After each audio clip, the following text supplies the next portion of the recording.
So, what is this video? Well, I have here Berberine chloride, which is a supplement, and when it makes a yellow pigment, but if I expose it to UV light, it turns yellow. So I have about 1.5 grams, 300 milligrams times 5, which I'm going to be extracting over stir rod. I have this flask here and I have this hot plate. So what I'm going to do is move this out of the way for a bit and tilt it upwards and just prepare very carefully with a funnel, this funnel, about 300 millimeters of ultra pure methanol. Now they say you can use other solvents, but other solvents are like something that got on the some of the methanol got on the switch of the UV lamp. Not a biggie. It's not going to do anything. As you can see, this is the methanol with a stir rod.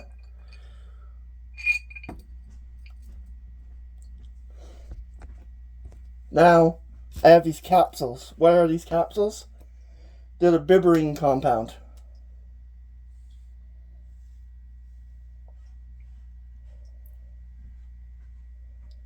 They glow under UV, and they should make a good pigment.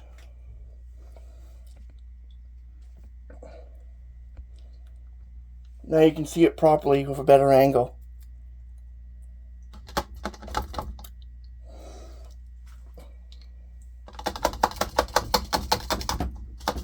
You're going to lose a little bit of it, but I might add more methanol or something like that, or another alcohol mix to it to basically get it to work. I might add a little bit more ethanol to dissolve it. This might not be a good idea in terms of productiveness. I don't like using methanol with the capsule, with the bottle, because it spills a lot. And it gets over me too, so I don't really like doing that. But methanol, as long as you wash off right away, it's not going to be an issue. Large doses would have to be used to flatten your skin, so although methanol is very poisonous to ingestion, contact with your skin is not as serious. As you can see, I'm going to need to add a little bit more methanol. I'll be back. As you can see, it's not dissolving, or it's not getting into the flask, so I'm going to have to use methanol again. I'll be back.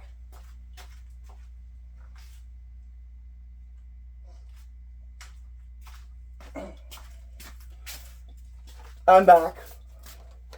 Just opening up this small amount of this bottle to add just a small amount of methanol. That's about 100 millimeters of methanol. I find it next to impossible to do it without getting a little bit of methanol on you. If the methanol gets there, you can just wash it off. Very quickly wash it off so it limits the absorption.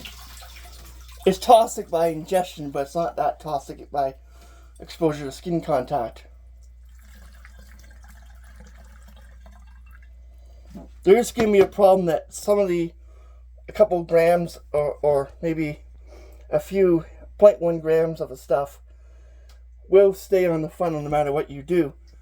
But as you can see, as I'm pointing it down at the solution and firing this UV, you can see it is kind of semi-fluorescent. This is a lot more fluorescent. But even if I try to scrape it, it's not very soluble. The berberine is just moderately soluble in methanol, so it's tricky to get this to work. So I'm going to clean this. There will be a few milligrams of loss with the solution, but that's not going to occur naturally. So naturally occurring, that's going to happen no matter what you do. So now I only want stirring because methanol heats at about 60 degrees or I think it's 45, 42. I forget exactly. I don't want it to boil. I just want to create a pigment, a yellow pigment that I can put on paper with the berberine. Right now it's not very concentrated. It might not make a good dye, but it might make a good fluorescent trim. I might have to add more of it. As you can see, it fluoresces at 400 nanometers, and it fluoresces at 395, but it's really effective around 300, 256 nanometers. I don't have anything that's that powerful, nor do I want to expose myself to that kind of UV exposure, so I'm only left with this type of UV light.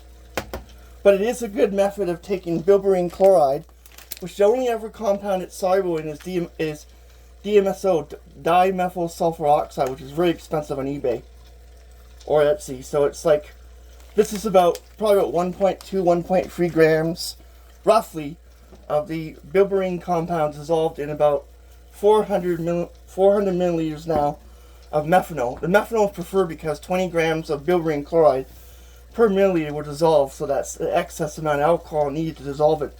But it does make a really good pigment.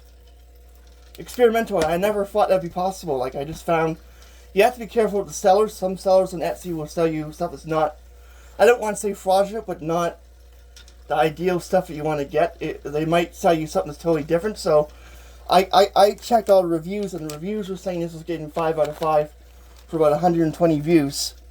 So I know it's what I want it to be. You cannot never be sure of that on the internet. Just a word of caution. Thanks for watching this video.